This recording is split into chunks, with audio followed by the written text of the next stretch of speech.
선비정신 이승만. 이승만이 펴낸 책은 모두 5권이다.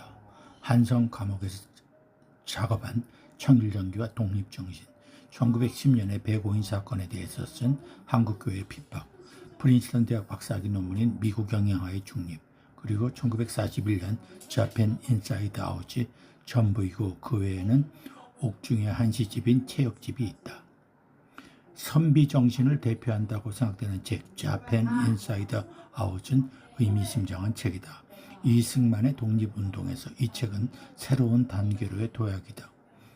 미국과 일본의 전쟁에서 한국 독립의 기회가 생긴다고 주장해온 이승만은 미국인들에게 미국과 일본의 전쟁을 부추기는 것인가? 라는 질문도 받았다. 하지만 미국의 참전에는 국민의 여론이 매우 중요하다. 따라서 여론이 반대하면 전쟁을 멈출 수도 있는 것이 미국 정치이기 때문이다. 일본은 왜 미국의 전쟁을 시작했는가? 승산이 있다고 믿은 것인가?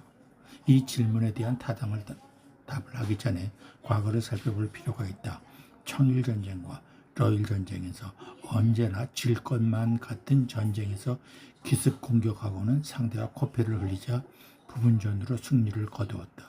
청국과 러시아가 총력전이 아닌 부분전에서 패배하고 강화조약으로 전쟁이 마무리되었다. 이처럼 진주만의 기습 공격하고는 국지전의 승리로 마무리될 수도 있었다. 그런데 미국의 여론이 전면전 총력전에 환호했다. 이처럼 미국의 여론을 급변하게 만든 여러 요인 중에는 이승만의 책 베스트셀러가 된 자펜 인사이드 아웃이 있다고 할 수 있다. 1941년 12월 8일 일본은 미국의 하와이 진주만을 기습 공격했다. 다음날 동경은 온통 축제 분위기였다. 이 흥분된 분위기 속에서 또 다른 전쟁의 시작이라는 걱정은 전혀 없이 일본이 세계 최강국이라는 자부심이 넘쳐 흘렀다. 일본이 최고야. 미국 아무것도 아니다. 이제는 미국, 중국 다 우리 거다. 일본의 우호적이었던 여론도 이 책의 영향으로 급변하기 시작했다. 카이로 선언에서 장개석과 그의 부인 송미령은 유창한 영어로 루즈벨트를 설득했다.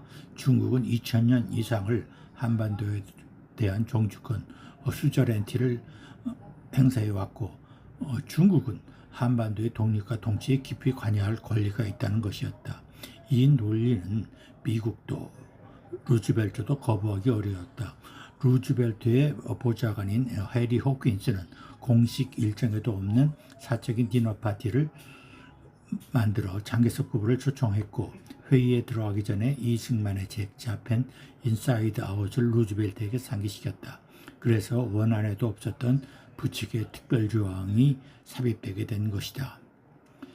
이승만은 복지단체의 활동을 통해 루즈벨트 대통령의 부인 엘리노 여사를 알고 있었고 책이 베스트셀러가 되자 루즈벨트 대통령과 엘리노 여사에게 책을 보냈고 헨리 스팀슨 육군 장관에게는 우편으로 책을 보내고 코델 헐 국무장관에게는 극동국에서 근무하는 혼백 박사를 통해서 보냈다. 오랜 교분이 있었던 혼백 박사는 이 책을 읽은 후에 정정해야 할 것을 적해 주었다. 이 책은 총 15장으로 구성되어 있고 일본의 상냥한 겉모습이 아닌 속마음을 알리는 책이다. 제1장 일본의 성전사명과 전쟁 심리는 이 책의 핵심이라고 할 수 있다. 일본의 종교 신도와 결합된 군국주의는 군인은 죽으면 신이 된다는 사상이다. 일본 정부는 지난 30년 동안 매년 100만 달러가 넘는 선전비를 쓰면서 미국의 여론전을 준비해왔다. 미국 내 선전망을 이용하여 추악한 전쟁 심리를 감추고 분칠한 상냥한 얼굴만 미국 사회에 알려왔다. 여기에 적극적인 폭로전을 시도한 책이 자펜 인사이드 아웃이다. 2장 이후 만주 사변과 중일전쟁을 통한 침략성과 미국인 기자, 선교사, 아시아에서 미국인 권익에 대한 침해 사례 등 일본인의 근성에 대한 적나라한 폭로가 이어진다. 아마도 이승만이야말로 일본에 대해서 가장 비판적이고 공격적인 사람이었다. 이 책은 한국의 사례를 많이 포함시켰지만 국제정치학자의 시각이었고 미국적인 시선에서 국제정치 질서를 조망한 책이라고 할 수 있다. 일본은 사무라이 정신으로 혼까지 사무라이하여 침략전쟁을 했지만 이승만은 정신으로 투쟁을 했다고 할 수 있다.